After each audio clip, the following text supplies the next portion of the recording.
সন্দেশখালীতে আপনারা দেখেছিলেন কতগুলো ঘরবাড়ি ভেঙে গেছিল একটা লোকাল ঝড়ে, পরের দিনই তৈরি করে দিয়েছে।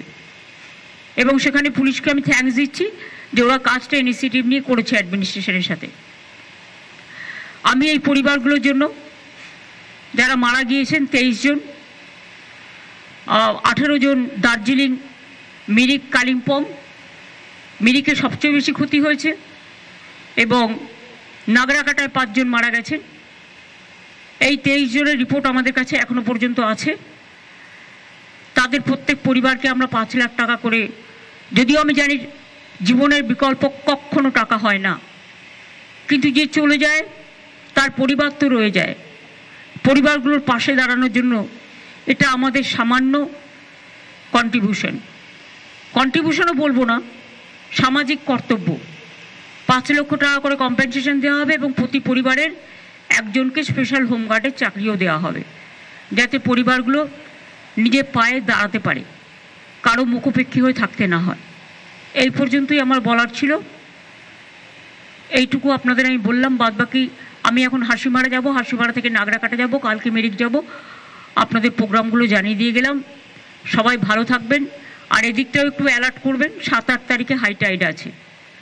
এমনিতেই ডিবিসি পাঞ্চেত মাইথনের জলে মেদিনীপুরের ঘাটাল থেকে শুরু করে অনেক জায়গাতে জল জমেছে, ওগুলো খুব লো ল্যান্ড, যার জন্য ঘাটাল মাস্টার প্ল্যান 20 বছর চেষ্টা করে যখন সেন্ট্রাল করেনি, তখন আমরা নিজেরাই প্ল্যানটা করছি।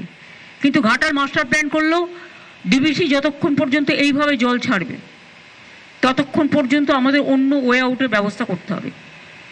আমরা তো চাই ড্যামের দরকার নেই। ড্যাম থেকে কী লাভটা হলো? সিকিমে 14টা হাইডেল পাওয়ার করেছে তিস্তা ব্রিজের ওপরে। জল ধারণটা করবে কোথায়? সবটাই শিলিগুড়িতে এসে পড়ছে, মাটিগাড়াতে এসে পড়ছে, কালিম্পংয়ে এসে পড়ছে। প্রবলেমটা তো আমাদের ফেস করতে হচ্ছে, আর নিজেরা শুধু টাকা ইনকাম করে যাচ্ছে। আর সিকিমের মানুষের টাকা নিয়ে শিলিগুড়িতে সব বিজনেস করে যাচ্ছে, খবর সব আমরা রাখি। দুর্ভাগ্যজনক।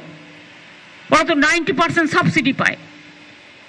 আর জেনে রাখবেন, সিকিমকে 8 স্টেটে আমরা ইনক্লুড করেছিলাম, তৃণমূল কংগ্রেস। কারণ যখন অটল বিহারী বাজপেয়ীজি প্রধানমন্ত্রী ছিলেন তখন আমরা একটা বেঙ্গল প্যাকেজ করেছিলাম। আমরা সরকারে যাইনি, তখন আমরা সিকিমকে ইনক্লুড করিয়েছিলাম বাংলার পার্শ্ববর্তী বলে। আমাদের অনেক ট্যুরিস্ট যায়, অথচ ওরা সেখানকার মানুষের টাকাটা পায়, টাকাটা মানুষের কাজে না লাগিয়ে সেই টাকাটা শিলিগুড়িতে এসে ব্যবসার কাজে লাগায় আর দার্জিলিংকে উস্কানি দেয়। আমি যেমন পাহাড়কেও ভালোবাসি, আপনারা দেখেছেন কয়েকদিন আগেও নর্থ বেঙ্গল থেকে আমি ঘুরে এসেছি।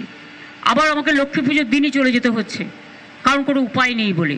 মানুষ যখন বিপদে পড়ে তখন আমাদের কাছে উৎসব বড় কথা নয়, উৎসব মানুষের মানবিকতাই হচ্ছে সবচেয়ে বড় উৎসব।